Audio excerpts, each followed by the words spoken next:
มึนไปเบิดนอนสิแก้ก็ได้ ไปทางใดไปทางใดเออ เอาอยู่ว่าบ่ โอ้ยเขานำให้นัชชาเลี้ยมือบุญชิสว่างเนี่ย สบายดีพี่น้อง ลังเลยนะฟ้าขึ้นไปเรื่อย พอกันนี่น้องเอ้ยพอเอาไว้เรามาเล่าให้ฟังเราไปเอาลูกแฮเราลูกแฮที่เผาให้เท่าพ่อแหละขอในเด้อว่าซั่นเอาไปไว้อยู่เที่ยงนะตอนค่ำๆสิเอาไปไว้เพราะว่าไปดึงเพราะว่าค่าตึกรถเราอะแนมกำลังไปเห็นเงาแล้วก็จักเงาหยังเราไปเลยแล้วก็เจอเลยได้เหมือนเรายะในเราบ่เห็นเราผ่านเลย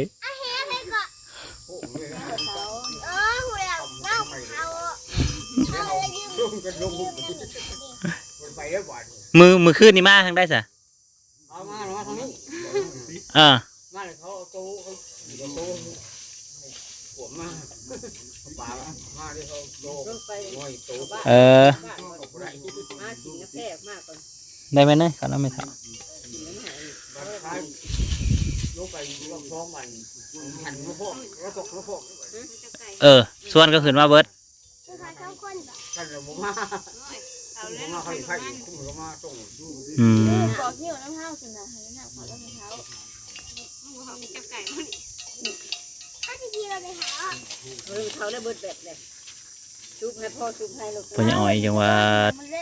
ป้านี่กับป้าเมื่อมาเซียนญาติในมือนั้นรถบุกไก่เขาแถวนี้ยังคิดอยู่บ่เดี๋ยวนี้มาคดหาคดโคตรยังดีกว่าลีเลยไปนะชาเพิ่มผิดมาโคตรไก่ยังบุหันนะบัดไก่ไปเท่าไหร่ชื่อเหมือนนะนี่ถ่ายอีเนยไหนอยู่นั่นเลยอยู่ต้องคอยไปนั่งคอนั่นผ่าดังทั้งใดผ่าดังทั้งคือพ่อหนุ่มใช่ไหมไปอ่อยเจอแล้วเราบ่หายแหเราเอาไปตึกแล้วจะไปเอาอีกได้พ่อหน่อยเอ้ยบอกแล้วไผว่าสิมาเอาฮะบึ้งเยอะเลยถึงเอาไปแทนเป็นอย่างกลัวปลาไปแล้วเขาถึงกล่าวลูกดังเลยบ่หายก็บ่เอาสิทำบักเทศเอาแหลมในเทียงเอาแล้วเนาะไปเอาครับเอาขอจิ้มมาใบกันย้องเอาว่ามีไอ้จุ๊บบึงเทียงไงเด้อว่ะ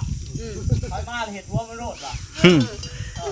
บอกกันนั่นเลยยังเอากับป้าไว้อยู่นี่เพื่อดาวเราไปเสี่ยงไปยังได้ว่ะ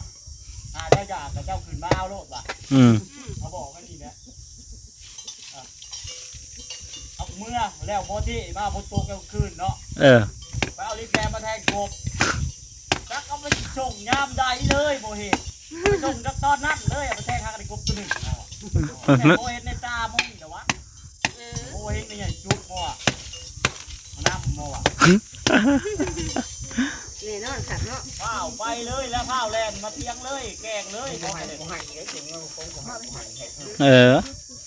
ตามที่เห็นนั่นแหละไผบ่เจอกับบ่ฮู้สึกใจไอ้ผู้ที่เจอในห้วยมันน้าวแตกหญ้าโลดได้พ่อยังอ่อยจะบ่กล้าแล่นแล้วอ่ะคันแล่นจะสิหยุดอยู่ไสเนี่ยบ่มีบอลจึ้งบ่พ่อหน่อยเย็นแน่เลยเว้ยพวกผีมันบริมีหมองจึงเด้อไปเลยเด้อกลายเป็นเพื่อนท่านได้จึ้งแล้วก็จึ้งหาแล้วเนาะอยู่นั่นนักชาเลยบอลนั่งชักไก่เงิน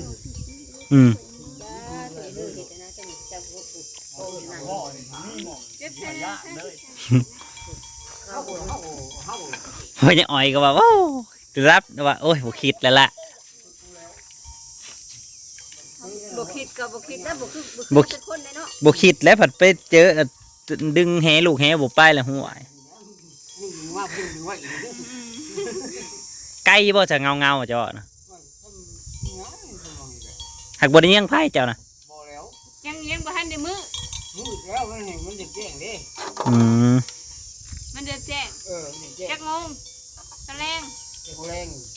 ไอ้พวกสวรรค์ข้าวไปในชาติเฉพาะจะพาไปเอาเดซ่ามานอนนำ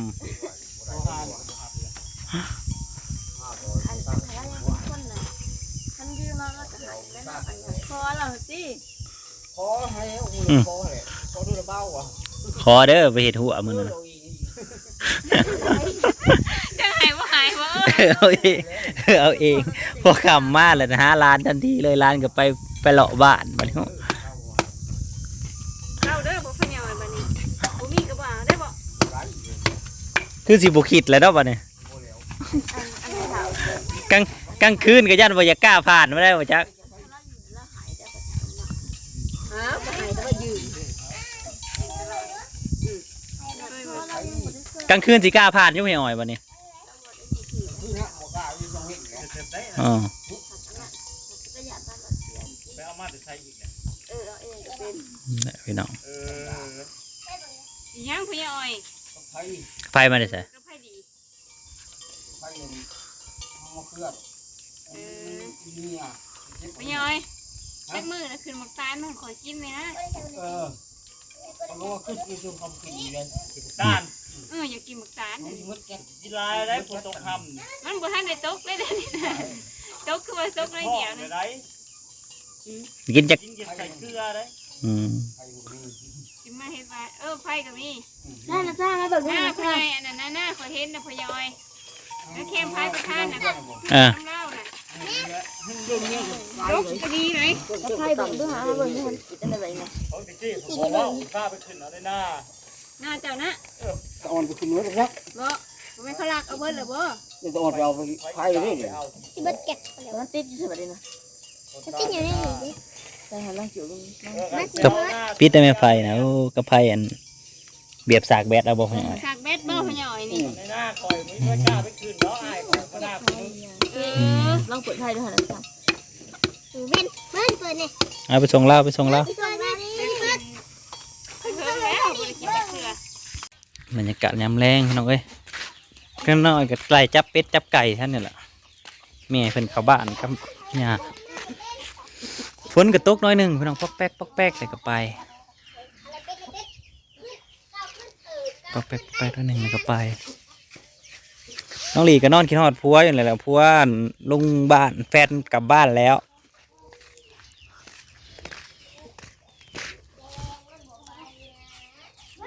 เล่นมันก็ดีอก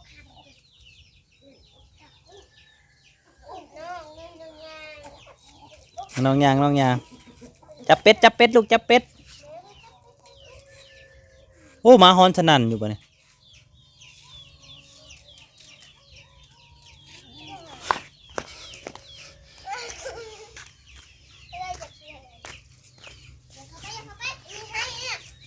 เอาไปเร็วมาเล่นกระท่อมน้อยไปเร็วปลาโลดปลาน้องให้น้องยางอย่าอุ้มน้องอย่าอุ้มน้องยางเป็น นั่งรถตกไปแล้วให้แล้วเนาะ พี่น้องเอ้ย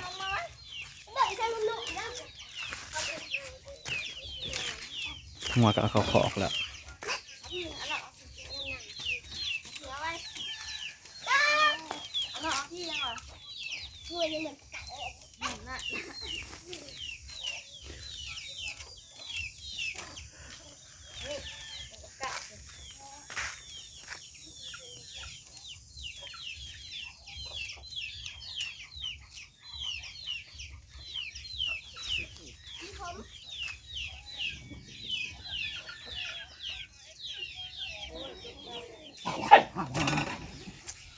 เอ้ยปุ้ย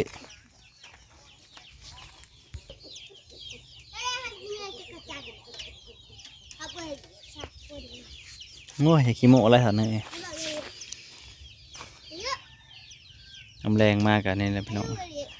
ฝนก็คิดว่าจะตกแห้งอะไรกับพ่อแต่ดินลายน้อยเดียวไขประตูเร็ว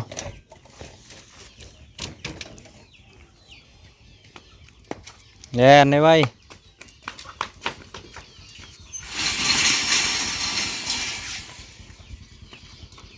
ได้ยุกไก่อะ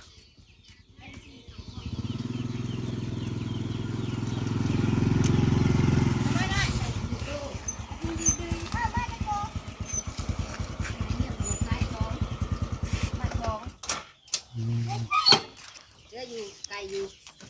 ตัวหน่อยยัง ทานตัวใหญ่ชง อืม ผักแม่จะไปดีน้องอันนี้อันก็ไม่คือกิน ไก่เลยไทยเลยค่ะไก่ ก็ตัวใหญ่นั่น ปล่อยมันดูผูกไว้เนี่ย ปล่อยเนาะนี่ทำเลยเนาะ เตะดอก มันใหญ่ได้เดือยมันยาวเกลือเนาะ อุ้ยไก่น้อยไก่เดียวสิเป็นไก่ผี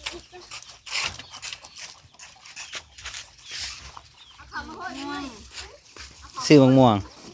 เป็นไงฮะไม่ก็หายได้เท่าไหร่ น้อยนะซ้ำ มันมีสองหน่อยมันหน่อยมันหน่อยโคตรเลย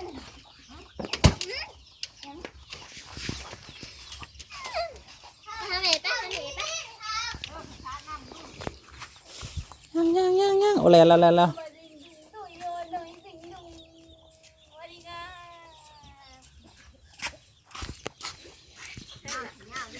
พอกันใหม่พี่น้องเอ้ยขอบคุณในรายที่มารับชมเด้อขอบคุณเบิร์ดสักครู่ทุกคน